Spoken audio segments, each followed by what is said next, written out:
My job steals my crush. This is a mess. A beautiful, career-defining mess, but a mess nonetheless. My name is Sarah and I'm 25. I've been clawing my way through the job market, sending out resumes like they were desperate love letters, for what felt like an eternity. Then lightning struck.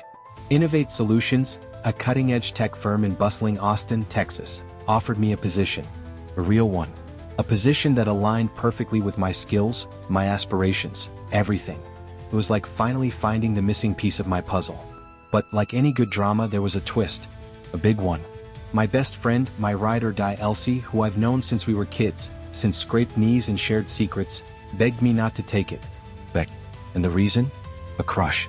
A crush on my new boss, a charismatic, brilliant man named Mr. Grant. Elsie had been harboring this crush, this secret longing, for months. She'd been working on projects with him, attending industry events, building what she hoped was a connection.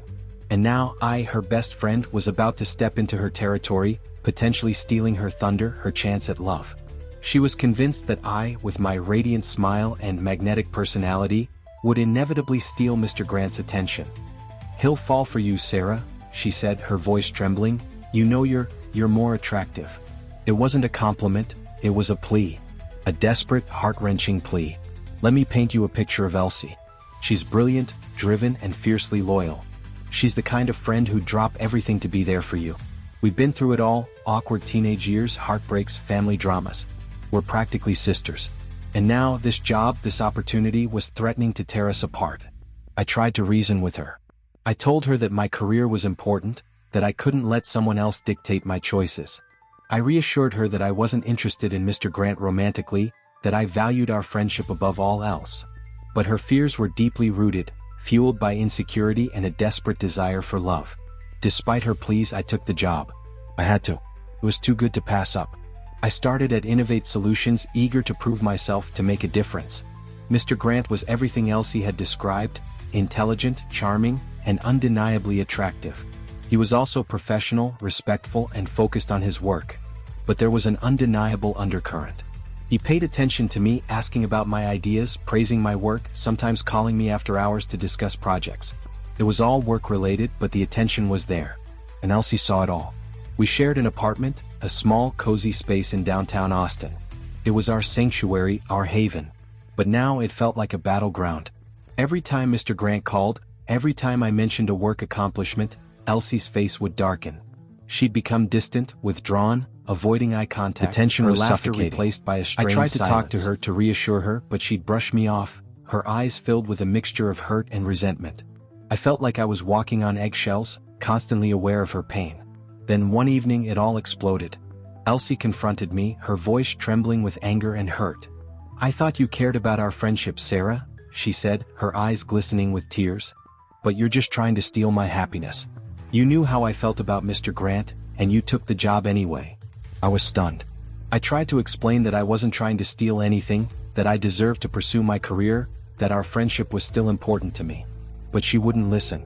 She was convinced that I had betrayed her, that I had chosen my career over our friendship. "You're pretty, you're fun, and you're working right next to him," she said, her voice rising. "He's going to fall for you and I'll be left with nothing." Her words cut deep. I felt a wave of guilt wash over me. Had I been insensitive? Had I ignored her feelings in my pursuit of success? Was I the villain of this story? I started to question everything. Should I have listened to her? Should I have turned down the job? Was my career worth sacrificing my best friend? The guilt gnawed at me. I started to second-guess every interaction with Mr. Grant, every compliment, every after-hours call. I became hyper-aware of Elsie's presence, her silent judgment. The atmosphere in our apartment was toxic. We were living together, but we were miles apart. Our once vibrant friendship had withered, replaced by a cold, uncomfortable silence. One day, I decided to take a walk to clear my head, to escape the suffocating tension of our apartment. I wandered through the streets of Austin, lost in my thoughts, trying to make sense of the situation. I found myself in a small park, a green oasis in the heart of the city. I sat on a bench, watching the children play, their laughter echoing through the air. I thought about my childhood, about the countless hours I had spent with Elsie, building sandcastles, playing make-believe, sharing secrets under the starry Texas sky. We had always been there for each other, through thick and thin. But now, this job, this man, was threatening to destroy everything we had built. As I sat there, a woman approached me.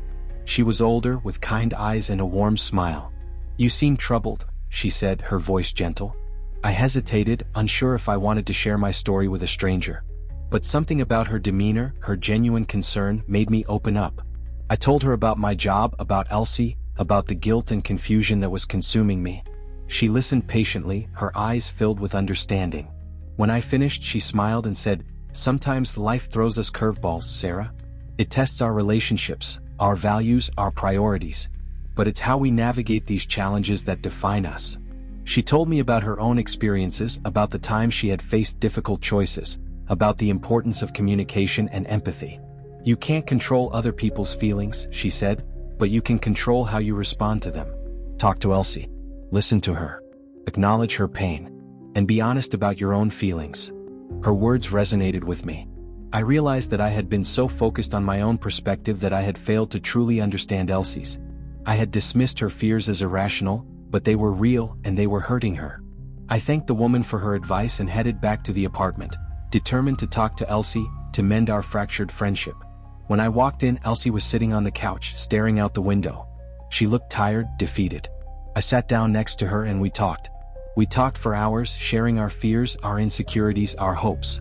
I apologized for not being more understanding, for dismissing her feelings. I told her that our friendship was more important to me than any job, any man. She apologized for her anger, for letting her insecurities get the better of her. She admitted that she was scared of losing me, scared of being alone. We talked about Mr. Grant, about her crush, about my role in the company. We agreed that we would be honest with each other, that we would communicate openly, that we would support each other no matter what. We also agreed that I would try to maintain a professional distance from Mr. Grant, to avoid any unnecessary complications. I would focus on my work, on proving myself, on building my career. The next day, I went to work with a renewed sense of purpose.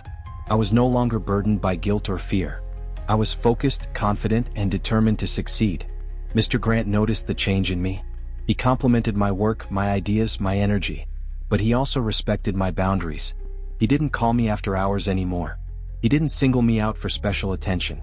Elsie and I started to rebuild our friendship brick by brick.